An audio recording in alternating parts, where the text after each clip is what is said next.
सत्संग की महिमा बहुत है। जो कुछ दुनिया में हो सकता है वह सत्संग से ही हो सकता है। यदि किसी को कुछ मिला भी है तो वह सत्संग से ही मिला है। इसलिए आप भी कोशिश करें कि आपको सत्संग मिले। सत्संग मिलने से होता क्या है, लेकिन वह सत्संग होना चाहिए। सत्संग मिलने से क्या होता है, बिनु सत्संग विवेक न होहि। जब तक आपको सत्संग नहीं मिलेगा विवेक उत्पन्न नहीं होगा, और जब तक विवेक उत्पन्न नहीं होगा आप कुछ भी नहीं कर पाएंगे। इसलिए कोशिश करिए कि आपको हमेशा सत्संग मिले, क्योंकि जो कुछ भी मिला है इस दुनिया में, किसी को कुछ भी मिला है वह सत्संग से ही मिला है। सत्संग का मतलब ये नहीं कि आप सिर्फ कथाओं में जाएंगे ही तो सत्संग मिलेगा। सत्संग कहीं भी हो सकता है। दो व्यक्ति, एक व्यक्ति से भी सत्संग हो सकता है, अकेले से भी हो सकता है। और सबसे अच्छा साधन है सत्संग का कि रामचरितमानस और श्री गीता जी एक ही श्लोक पढ़ें, बार बार पढ़ें, बार बार देखें, उसके हिंदी अर्थ को समझने की कोशिश करें, बार बार उनको नमस्कार करें और बार बार प्रार्थना करें कि आप हमें समझाइए। क्योंकि इस दुनिया में यदि किसी को कुछ मिला है, जो भी गति मिली हो, कीर्ति मिली हो, कोई भलाई मिला है, तो गोस्वामी तुलसीदास जी रामचरितमानस में कहते हैं, सो जानब सतसंग प्रभाऊ लोकहु वेद न आनु पाऊ। इसके सिवा कोई दूसरा रास्ता है ही नहीं। सिर्फ एक सत्संग ही एक ऐसा साधन है जिसके माध्यम से आपको दुनिया में सब कुछ मिल सकता है। तो सबसे पहले सत्संग में क्या मिलता है, विवेक मिलता है। बिनु सतसंग विवेक न होहि, राम कृपा बिनु सुलभ न सोई। बिना भगवान राम के कृपा के बिना आपको सत्संग भी नहीं मिल सकता है। सत्संग बहुत व्यापक शब्द है। सत्संग मिल जाए तो आपको सब कुछ मिल जाए। नहीं भी सत्संग मिलता है तो आप ईश्वर से हमेशा प्रार्थना करिए, हे प्रभु मुझे जिंदगी में सत्संग ही दीजिए।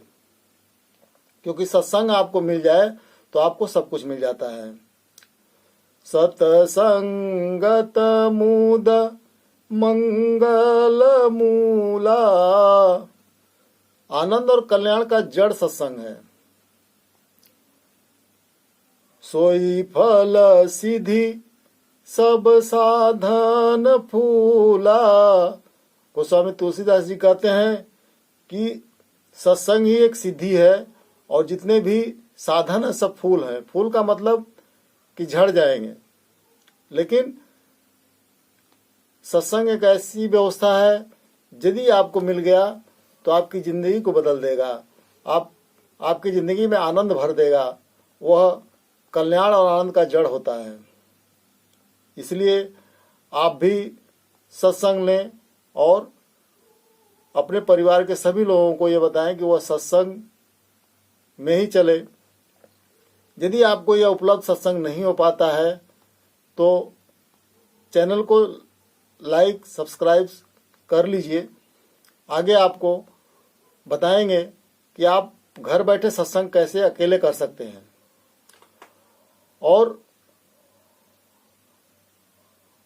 हमारे चैनल का उद्देश्य भी यही है कि लोगों के अंदर जागरूकता पैदा हो, वह सही धर्म के स्वरूप को, सत्य स्वरूप को पा सकें और अपने जिंदगी को आनंदमय कर सकें।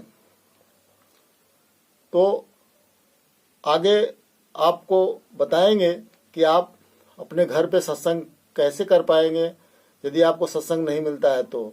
और कोशिश कीजिए कि सत्संग ही कीजिए, सत्संग के सिवा कुछ मत कीजिए। जो भी आप कार्य करते हैं अपना दिन भर करिए, लेकिन उसमें भी आप सोचिए कि आपको हमेशा सत्संग मिले, क्योंकि सत्संग के सिवा इस दुनिया से पार पाने का कोई दूसरा उपाय, दूसरा रास्ता है नहीं। सत्संग का मतलब होता है सत्य का संग। जहां असत्य भाषण हो, जहां असत्य बातें हो, वह सत्संग हो ही नहीं सकता। चाहे वह बहुत बड़ी कथा हो, चाहे बहुत बड़ी व्यवस्था हो, चाहे बहुत बड़े महात्मा हो, जिनके मुंह से असत्य निकलता है, असत्य शब्द आ जाता है, वह सत्संग का भाव खत्म हो जाता है। सत्संग का मतलब होता है कि सत्य का संग ही हो। जब तक आप वहां पे रहें, सत्य का दर्शन ही आपको मिले, सत्य का दर्शन सुनने को मिले, सत्य का दर्शन देखने को मिले, सत्य का दर्शन अनुभव करने को मिले, वही सत्संग है। वही आपकी जिंदगी को बदल देगा। अन्यथा यदि कहीं भी किसी प्रकार का सत्य बोला जाता है, चाहे वह कुछ भी बहुत अच्छा कार्यक्रम हो, बहुत सुंदर कार्यक्रम हो, यदि असत्य का उपयोग किया जाता है तो वह सत्संग हो ही नहीं सकता। इसीलिए वीडियो देखते रहिए, आगे आपको बताएंगे कि आप सत्य का संग वास्तव में कैसे प्राप्त कर सकते हैं। वंदे कृष्ण, वंदे कृष्ण।